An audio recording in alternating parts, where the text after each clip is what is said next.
This is my mate Aegon firing a flare gun at an unarmed human in the first seconds of the game. Well done. This is Aeg throwing a smoke to cover me. You can see he's throwing a smoke because he's patting the fire out from himself as he turns up. This is also a... this is an intro, but I want to tell you about this. These are the idiots I play with. Aegon blows me up with a gren. These clowns start throwing grenades at each other and shooting each other, and people start firing at us, right? But they're so confident, they bugger off to the other side of the... Hey, good on you, Swiss Cheezel. Good on you. So they've revived me just to put me on fire. What am I, a scented candle? I mean, really, that's how I feel. Aegon gets knocked by a bloke lying in the grass. Swiss Cheezel throws a gren, blows himself up. However, that's the first gren he threw. The second gren blows up and takes out Mr. Ouija. A bunch of amateur monkey circus clowns. So we're going to be talking today about using cover to get to Final Circle and how you should be basically nullifying the bad guys when they're in a better position than you. And a lot of this is about recognizing when to hold them and when to fold them, as the old Kenny Rogers song goes, the gambler. There's a reason I'm playing TPP, by the way, too. Tencent are brilliant with their marketing. They know what motivates me. There's a silver DP28 skin for the Crown League this season, so I'll go and grab that early on. And you'll be seeing that in future FPP videos, because good golly, the silver Scarrel is an amazing skin. I'm going to run down the ridgeline here that's directly to my east. And there's a big reason for this. There's a full squad across the way to the southeast, and they have lots of guns, lots of sniper rifles, and they've got an overlook on anyone making an approach directly into the circle. The circle's going to contract and shag me in just a second. There's also someone directly down further south who's guarding a hilltop, and there is someone a little more to the southwest as well that was firing earlier as we were driving down in our buggy. So, all things being equal, this is not an ideal situation. What I'm going to do is just say, hey, these guys have better position than us. And this is the first step. Is like the first step to getting to Final Circle is admit that you have a problem getting to Final Circle. I'm going to overboost as well. A lot of people get upset at me about this. I get video comments all the way saying, why did you waste a med kit? And it's like, because I have too many med kits. Why did you waste Red Bulls and pills? It's because I don't want to finish the game with 10 Red Bulls and 10 pops of pills in my backpack.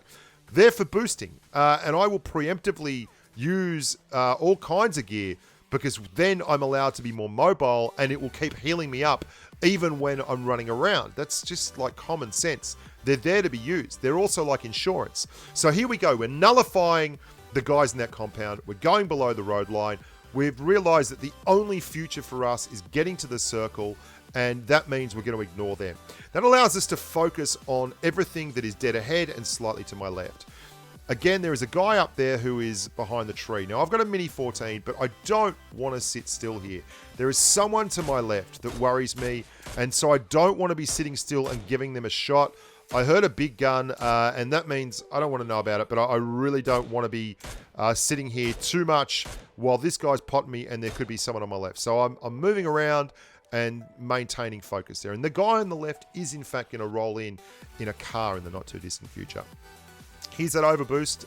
At work, you can see the adrenaline syringe is going to drag me all the way back up towards full health in no time at all, and allows me to be mobile and keep moving in towards the circle. So we're here pretty much at ground zero, on the edge of the circle, before the bad guys. Now, you might have noticed too that there was the sound of a Scarrel directly ahead of me there to the east, and then a kill feed. So I would suspect that the guy on the hill is dead, but the guy that killed the guy on the hill is still alive. Here comes the car. And look at my health. I'm nearly back to 75%, where I would be with a med kit anyway. Clear that target. Have a quick look. See if there's an AWM. Nah, bugger off. I'm back down here. Now we're looking at a very nasty circle, but we know that there's a full squad that's over at that compound. I'm assuming there's still 4. There's 2 of us here. It means there's only 1 guy left over here. And that has been incredibly good for us. It's pretty obvious, this stuff, but a lot of people don't really know how to step back from the game and give themselves the best opportunity. Now, there is still someone up here. We've just heard another single gunshot from that top of the hill, and there's no kill spam.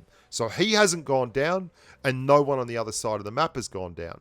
And if anyone had been knocked from the squad, we would have known it, because they would have been knocked. They would have been crawling around. Whereas I suspect this guy is a solo, and we would have seen an instant kill if his spam had to come up in the kill feed.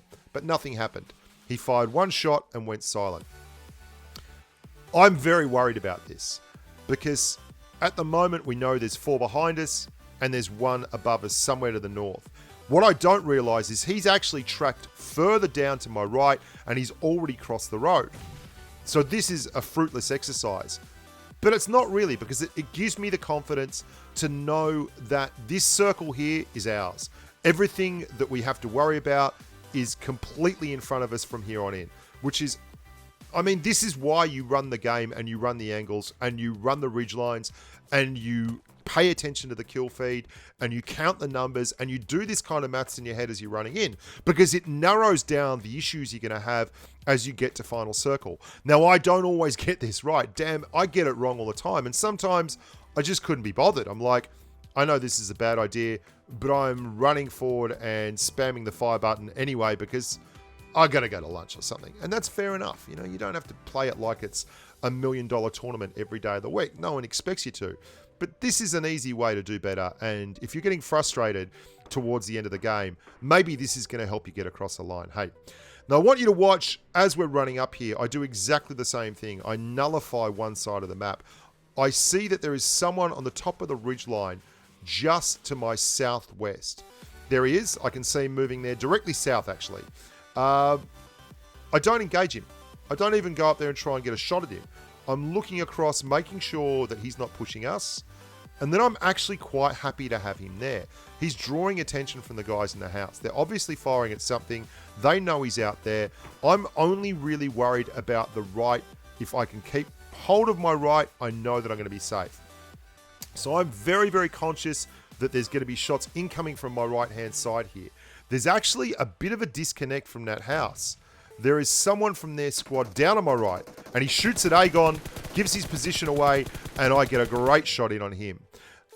Now, I think they're in that house, they're down there, he's got to be isolated. So I take an opportunity, and I grand where I expect him to be crawling. He should be crawling towards the revive. Bang. Absolutely nailed it. So there we go. We've got 1 guy on our left, we've got 3 guys to our west. That's not bad options, hey. This guy's going to throw a smoke. I think he's just trying to obscure my sight lines as I go up. But I see the Gren. I treat it like a frag. I move away, but it's just a smoke. No worries there. No harm done. Aig picks one up. Starts chucking one at the top. I do too. No harm. No foul. May as well have a crack at the doorway there. Isn't going to hurt anyone. He's not peeking and there's no damage there anyway. So, remember on the way in, we ran below the ridgeline so that they couldn't see us. And all we had to worry about were the people on the left. Now, I know there's a guy on our left, so I'm a little bit conscious of that, but he's not been aggressive at all. He's actually been really, really passive the entire game. He's still up because we've cleared 1 member of that full squad, and there's 2 of us, that's only 5. So he's got to still be up, and he's somewhere over to the left. In fact, he may well have hooked all the way around to the other side of the circle. We just don't know. What I do know is that the guys ahead of us are in a pretty commanding position. They've got an overlook on all of the circle, and the circle has been incredibly gentle with them. It's come to them every single time. They've just had to roll down the hill and have dealt with things pretty well and pretty reasonably, which is fair enough. Sometimes it does that, sometimes it doesn't. We're all victims of circumstances, and the circle is a very fickle mistress. This is me trying every patch. I just check to make sure that you can't climb the doors anymore. You're going to try it at least once a patch. No, it doesn't work. Yeah, it still doesn't work. Okay, great. So they're very conscious of where we are, and Aig's just a little below me on the hillside, and he's working that ridge line while I'm watching the left and the right, and we're waiting for the circle to close. I realised right about now that the ridge line extends up here, and we can move up there, and I can get pretty good shots on the windows here, and I'm expecting there to be a guy. That's a lovely little molly, and he gets out of it. I reckon he's taken damage there, though. So we've more or less pushed them all back there. We're unlucky, I think, not to get a knock out of that. But that being the case, that's why you've got a house. That's why you've got all that cover. We're just working these ridge lines here and waiting for the circle to shrink again, and it's going to. The fellow that was to the other side of the circle from us has definitely moved all the way over. We can't see him. I would get a clear shot at him, and no one has died in the past 2 compressions. So we're expecting that it's going to end up in a pretty bloody CQC situation at the house, in the house, around the house. Now, it's fun. It's going to make for good footage anyway. Aig and I are both very, very conscious of this as the circle pushes in, and there's no time left. We've got to get some kills in here. There is someone on the left. The tractor looks pretty solid from the house. The guy on my left is still staying down. Pre-fire out and get the guy on the window. I don't know what the guy is on the other side of the hill. Why he's being so passive. Aig gets stuck on a rock there, which is brutal. Absolutely brutal. There's a guy knocked in the window. There's a guy knocked down there. There's one member of their squad left. This is the moment when we can push up. The revive's going to be on, and we can really give ourselves a chance at glory. There we go. Took a big hit there, but we did clear that squad. And it's just me and the last guy left. Now, all that work to get there was just marking time. I'm now going to go and have a quick look for a vest and wonder what the hell this guy is doing. And there we go, we get a level 2 vest. Happy days. But we were literally just marking time, working in until a situation presented itself where we could be successful. Now, I play TPP on Miramar because you can see there is no one who is snaking in this game who has been anywhere near successful, right? And the last guy has to be snaking. He has to be out there on the right. There's just nowhere else left for him to be.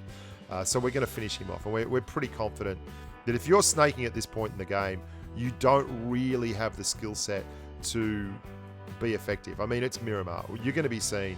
There's only so many places the grass can be. And of course, if it goes over to sections like this, you'll find people snaking in the grass. And there he is, across the way. So we get a pre-fire and a lean out.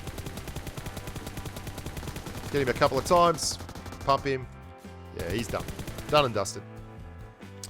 I hope you guys enjoyed that. I hope you got a little bit out of it. Remember, sometimes the best decision you can make is just admitting that you don't have a good road to final circle and finding the best route that doesn't give you shots at the bad guys. If you want to take part in the live streams, if you want to be a member of the Bushka team, it's patreon.com/thebushka. There's a lot of fun stuff going on, and there's a lot more content to come. I hope you're enjoying the channel. I'm certainly enjoying making the videos.